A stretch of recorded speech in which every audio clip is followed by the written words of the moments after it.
c'est une ville qui a souffert, tu l'as dit, c'est une ville qui souffre encore de cette politique de Nicolas Sarkozy et aussi des difficultés des hommes et des femmes qui y vivent.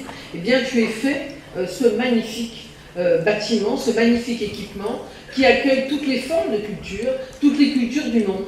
Parce que la culture, c'est aussi pour ça que je l'aime, c'est qu'elle réunit les hommes et les femmes, de toutes les générations, de toutes les cultures. Et puis, je le sais, nous n'existerons pas, notre pays n'existera pas s'il n'est pas capable de laisser sa trace. Je voudrais, vous comprenez bien, dire un mot particulier sur Philippe Madrelle. Il a cité les grands hommes de la rive droite. Je crois comprendre qu'on dit de la rive droite. Moi, j'aimerais bien que la rive droite et la rive gauche votent pour moi, d'ailleurs, je le dis tout de suite.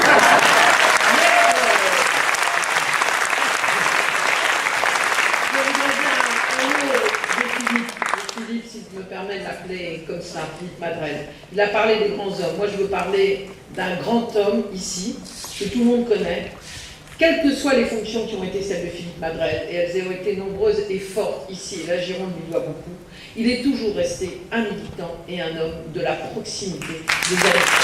C'est un modèle. Je le dis. Et certains me disaient, vous hésitez à aller à la présidence de la République. Non, je n'hésitais pas. Je me demandais quel est celui ou celle qui est le mieux à même pour y aller. Et je me posais une question que je me pose toujours et que je continuerai à me poser parce que je veux y arriver.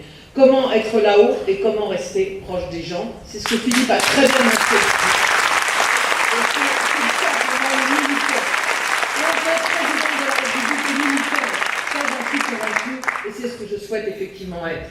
Et puis je voudrais dire aussi que au-delà de tout ce qu'il a fait, il nous l'a rappelé, et j'étais heureuse d'ailleurs de parler du logement aujourd'hui, puisqu'il y a le congrès, vous le savez, des HLM ici à Bordeaux, d'en parler dans le département de la Gironde. Parce que ce n'est pas dans la compétence des départements. Mais aujourd'hui, parce que Philippe ne supporte pas les injustices, il nous l'a dit tout à l'heure en nous parlant des chalets pour Emmaüs, eh bien, le président d'Emmaüs est très content de ces chalets.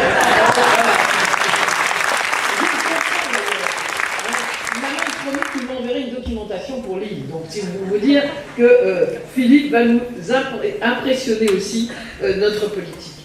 Tout ça pour dire que ici, le département accorde 20 millions d'euros pour le logement social, pour l'achat du foncier. Alors que ce n'est pas du tout une politique qui dépend de ses missions accordées par la loi. Et cela, et Philippe Madrelle l'a très bien montré, parce qu'il ne supporte pas les injustices, il est aux côtés des personnes âgées, des personnes handicapées, des personnes qui aujourd'hui reçoivent le RSA, et il nous a dit combien, y compris des gens qui travaillent évidemment, reçoivent le RSA en parlant de viticulteurs. Et il l'a dit, et je le redis aussi, aujourd'hui nos collectivités sont en grande difficulté. Philippe Madrelle a été un de ceux, parmi nos élus au Parlement, qui sont le plus battus contre cette loi que nous abrogerons évidemment dès que je serai élu pour mettre en place une troisième étape de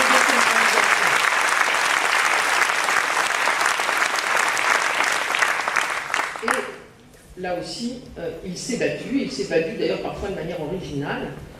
J'ai même entendu parler dans le Nord de ce que tu avais fait en mettant le chiffre de ce que te devait l'État, je dirais, ce qui était évidemment une autre façon de faire comprendre de manière très claire à nos concitoyens que l'État ne payait pas ce qu'il devait, ne payait pas sa dette. Ça aussi, ça a été une façon très importante d'avancer. Je voudrais aussi dire à Philippe que je suis à la fois fière et heureuse que tu sois auprès de moi et que cela me donne beaucoup de force. Et tout ce que tu as dit tout à l'heure, évidemment, c'est ce qui m'amène à poursuivre effectivement ce chemin.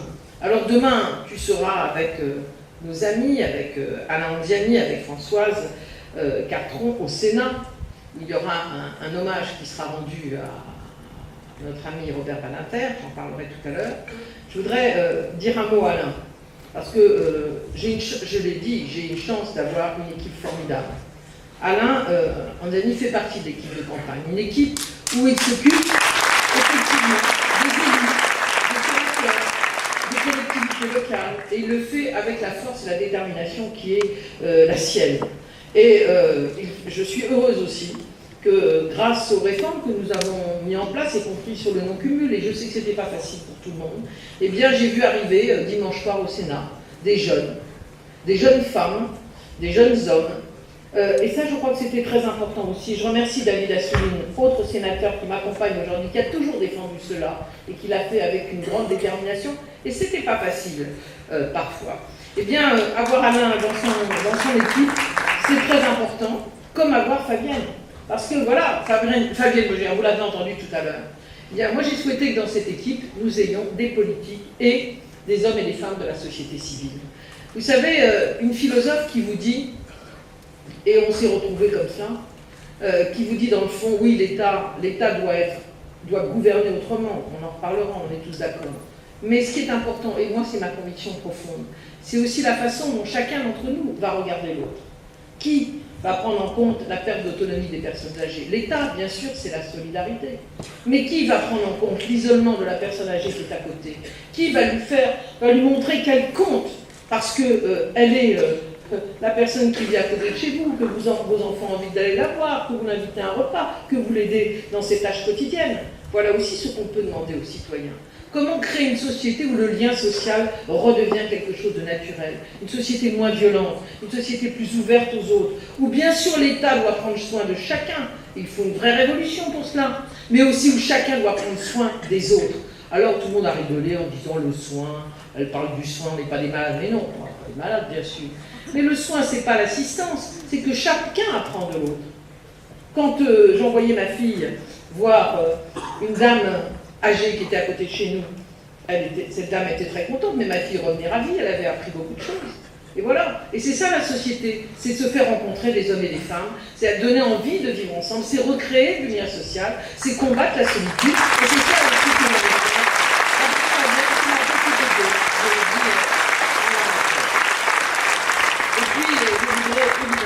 saluer nos députés, Conchita qui est ici chez elle et qui nous l'a expliqué, Martine Faure, je parle d'abord des femmes, parce que c'est vrai que tu l'as dit, pendant toutes ces nuits à l'Assemblée nationale, un peu moins au Sénat, parce que les sénateurs se couchaient plus tôt, un peu plus tard, parce qu'ils sont plus jeunes, eh bien, on n'était pas très nombreux souvent. Hein. On terminait, moi je terminais à 5h du matin sur les emplois jeunes et j'allais sur les 35 heures au Sénat, commençait à 8h. Et qui était là? Eh bien les femmes. Voilà. Eh bien, comme je suis dans le parti, on a dit je voudrais aussi saluer Philippe Plisson, qui est cofondateur du pôle écologiste au sein du Parti socialiste, et je suis très heureuse qu'il soit avec moi, parce qu'il a fait partie de ces hommes et de ces femmes qui ont conduit le Parti socialiste, non pas à considérer qu'il fallait sous-traiter l'écologie à d'autres, même si nous sommes ravis d'avoir avec nous les écologistes et les Verts, mais à en faire un élément structurant du projet qui est le nôtre. Et donc, je suis très heureuse, Philippe, que tu sois là et que tu sois aussi auprès de moi. Je voudrais faire un petit salut à François Delugard, un grand ami. Il soutient actuellement ma candidature ailleurs en France, donc voilà, je le remercie d'ores et déjà. Et puis, je salue Stéphane Delpera, qui est le président du groupe socialiste à la région, qui n'est pas de Gironde, et encore moins de la rive droite, mais qui est un grand ami lui aussi, et que je retrouverai d'ailleurs demain chez lui, pas très loin d'ici.